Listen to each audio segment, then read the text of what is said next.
There are basically three types of business level strategies that you can choose from. There's cost leadership, differentiation, and focus. You should follow a cost leadership strategy if you have the advantage of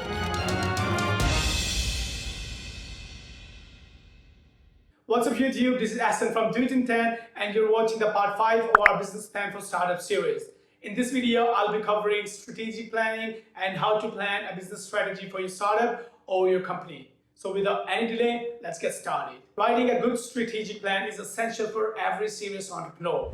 Its basic function is to identify the direction a particular business will be taking over the next few years in order to achieve its objectives and fulfill its vision. There are basically 5 things that should be included in a good strategic plan. The very first thing to include in your strategic plan is your mission statement.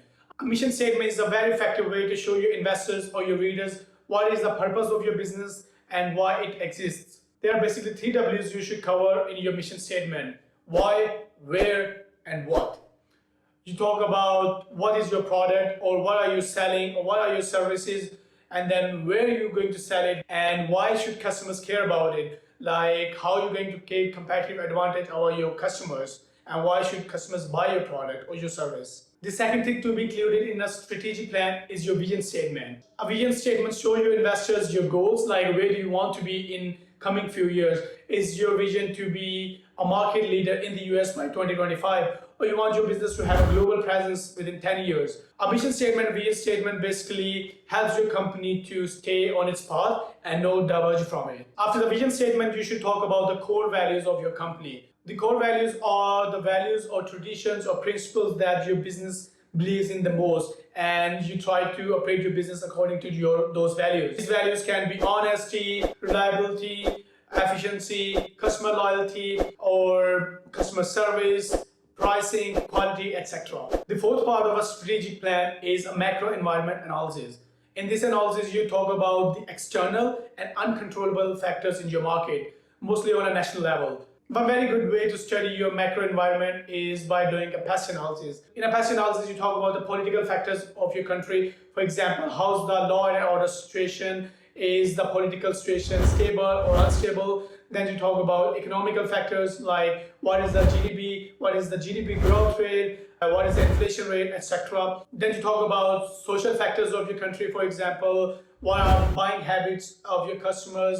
What are the spending habits? How do you spend your time? Where do they make their purchases, either online or offline?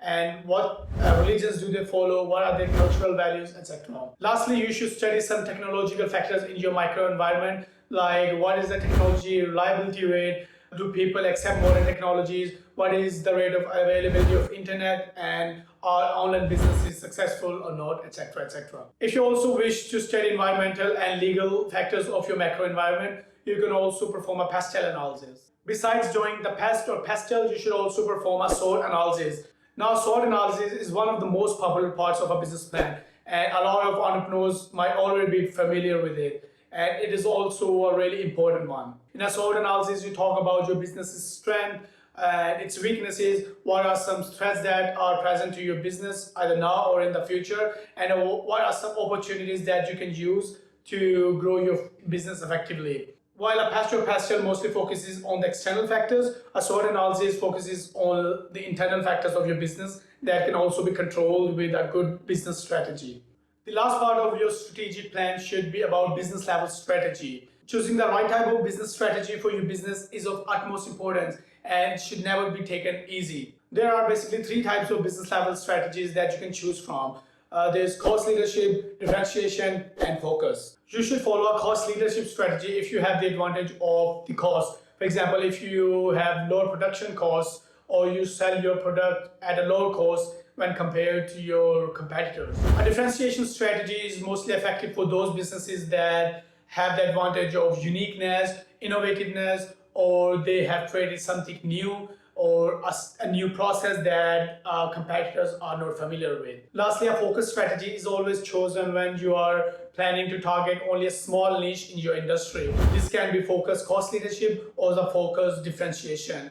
Choose one of these, but target only a niche or small segment of your market. While discussing your business level strategy, you should also talk about your sources of advantage. For example, how you plan to achieve your cost advantage? Are you going to achieve economies of scale? Are you going to lower your production costs? Or do you have a lot of customers already available willing to buy your product? Although there are many other things like short-term, long-term objectives and keys to success that you can include in your business plan to make it longer, but it actually depends on you whether you want to include it in your strategic plan or not. Finally, click the like button if you like this video and comment below with what else you think should be covered in the strategy part of any business plan. If you wish to learn more about business planning and what things you need to include in your business plan to make it look more professional and attractive to your investors, check out the complete business plan series on my YouTube channel and make sure you subscribe and hit that bell icon so you can receive notifications for my upcoming videos. Bye for now and keep hustling.